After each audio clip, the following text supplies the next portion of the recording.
ರಾಜ್ಯ ರಾಜಕಾರಣದಲ್ಲಿ ಒಂದೆಡೆ ಕಾಂಗ್ರೆಸ್ ಸಂಪುಟ ಪುನರ್ರಚನೆ ಕುರಿತು ಚರ್ಚೆ ತೀವ್ರಗೊಳ್ತಾ ಇದ್ರೆ ಇನ್ನೊಂದೆಡೆ ಬಿಜೆಪಿ ಪಾಳೆಯದ ಒಳಗಿನ ಕಚ್ಚಾಟವು ಶಮನವಾಗ್ತಾ ಇಲ್ಲ.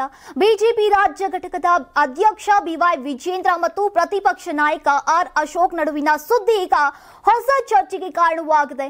ಇತ್ತೀಚಿನ ಅತಿವೃಷ್ಟಿ ಹಿನ್ನೆಲೆಯಲ್ಲಿಯೇ ವಿಜೇಂದ್ರ ಅವರು ಚಲವಾದಿ ನಾರಾಯಣ ಸ್ವಾಮಿ ಅವರೊಂದಿಗೆ ಬೀದರ್, ಕಲಬುರಗಿ, ಯಾದಗಿರಿ ಮತ್ತು ಕೊಪ್ಪಳ ಜಿಲ್ಲೆಗಳಿಗೆ ಭೇಟಿಯನ್ನ ನೀಡಿ ಪೀಡಿತರ ನೋವನ್ನ ಆಲಿಸಿದ್ರು, ಸರ್ಕಾರದ ವಿರುದ್ಧ ಕಿಡಿಕಾರಿದ್ರು. ಆದ್ರೆ ಆರ್ ಅಶೋಕ್ ಅವರು ಬಳಿಕ ಎಚ್ಚೆತ್ತರು. ವಾಸ್ತವವಾಗಿ ಇಂತಹ ಸಂದರ್ಭಗಳಲ್ಲಿ ಮೊದಲೇ ಪ್ರತಿಪಕ್ಷ ನಾಯಕರು ಎಚ್ಚೆತ್ತುಕೊಳ್ಳಬೇಕಾಗಿತ್ತು.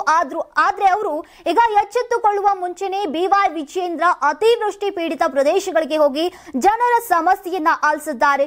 ಪಾರ್ಟಿಯೊಳಗಿನವರು ಒಂದೇ ಪಕ್ಷದ ಪ್ರಮುಖ ಮುಖಗಳು ಪ್ರತ್ಯೇಕವಾಗಿ ಕೆಲಸ ಮಾಡ್ತಾ ಇದ್ರೆ ಜನತೆಗೆ ಯಾವ ಸಂದೇಶವನ್ನ ನೀಡುತ್ತೆ ಅಂತ ಪ್ರಶ್ನಿಸಿದ್ದಾರೆ. ಸಭೆಯಲ್ಲಿ ಭಾಗವಹಿಸಿದ ಪಕ್ಷದ ನಿಲುವು ಸ್ಪಷ್ಟಪಡಿಸುವ ಬದಲು ಗೈರು ಹಾಜರಾಗುವ ಮೂಲಕ ಪಕ್ಷವು ಉದ್ದೇಶಪೂರ್ವಕವಾಗಿ ಸರ್ಕಾರಕ್ಕೆ ಸಹಾಯ ಮಾಡಿದೆ ಅಂತ ಆರೋಪ ಎದ್ದಿದೆ. ಇನ್ನು ರಾಜ್ಯ ಬಿಜೆಪಿಯ ಗೊಂದಲ ಬಗೆಹರಿಬೇಕಂತಂದ್ರೆ ಈಗ ಮೊದಲು ರಾಷ್ಟ್ರೀಯ ಬಿಜೆಪಿಯ ಗೊಂದಲ ಬಗೆಹರಿಬೇಕು. ಹಾಗಂತಾನೆ ಪಕ್ಷದ ರಾಷ್ಟ್ರೀಯ ಅಧ್ಯಕ್ಷ ಸ್ಥಾನಕ್ಕೆ ಯಾರು ಬರಬಹುದು ಎಂಬ ಕುತೂಹಲ ರಾಜ್ಯ ಬಿಜೆಪಿಯ ನಾಯಕರಲ್ಲಿದೆ.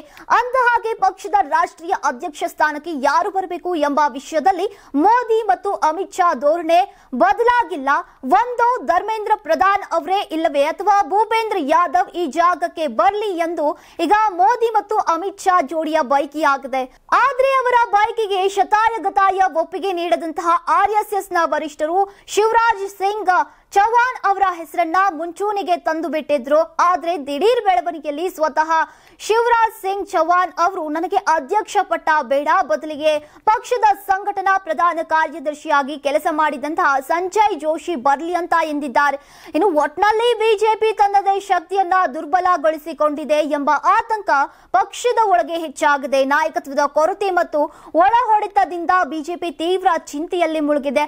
ಸಂಜಯ್ ಜೋಶಿಗೆ ಸಾರಥ್ಯ, ಈ ಮಧ್ಯೆ ಬಿಜೆಪಿಯ ರಾಷ್ಟ್ರೀಯ ಅಧ್ಯಕ್ಷರಾಗಿ ಸಂಜಯ್ ಜೋಶಿ ಆಯ್ಕೆಯಾಗ್ತಾರ ಎಂಬ ಕುತೂಹಲ ರಾಜ್ಯ ಬಿಜೆಪಿಗರಲ್ಲಿ ಕಾಣಿಸಿಕೊಂಡಿದೆ. ತುಂಬಾ ದಪ್ಪ ಇದ್ದೀರಾ, ಅದರಲ್ಲೂ ಯಾವುದೇ ಸೈಡ್ ಎಫೆಕ್ಟ್ ಇಂದ ಸಣ್ಣ ಆಗ್ಬೇಕಾ? ಎಷ್ಟೋ ಜನ ಹೇಳ್ತಾ ಇದ್ರಿ, ಸರ್ ನಾನು ಜಿಮ್ಗೆ ಹೋಗ್ತಾ ಇದ್ದೀನಿ ಆದ್ರೂ ಸಣ್ಣ ಆಗ್ತಾ ಇಲ್ಲ, ಸರ್ ವರ್ಕೌಟ್ ಮಾಡ್ತಾ ಇದ್ದೀನಿ ಆದ್ರೂ ಸಣ್ಣ ಆಗ್ತಾ ಇಲ್ಲ ಅಂತ ಹೇಳ್ತಾ ಇದ್ರಲ್ಲ. 100% ಯಾವ ಜಿಮ್ಗೂ ಹೋಗ್ದಂಗೆ ವರ್ಕೌಟು ಮಾಡ್ದಂಗೆ ನೀವು ಸಣ್ಣ ಆಗ್ಬೋದು. ಪ್ರತಿದಿನ ಬೆಳಿಗ್ಗೆ ಸಂಜೆ 2 ಟೈಮ್ ನಮ್ಮ ಜೀನಿ ಸ್ಲಿಮ್ ನ ಯೂಸ್ ಮಾಡಿ ಯಾವುದೇ ಸೈಡ್ ಎಫೆಕ್ಟ್ ಇಲ್ದಂಗೆ ನೀವು ಸಣ್ಣ ಆಗ್ತೀರಾ. ಯಾಕೆಂದ್ರೆ ಜೀನಿ ಸ್ಲಿಮ್ ಒಂದು ಉತ್ತಮ ಆಹಾರ.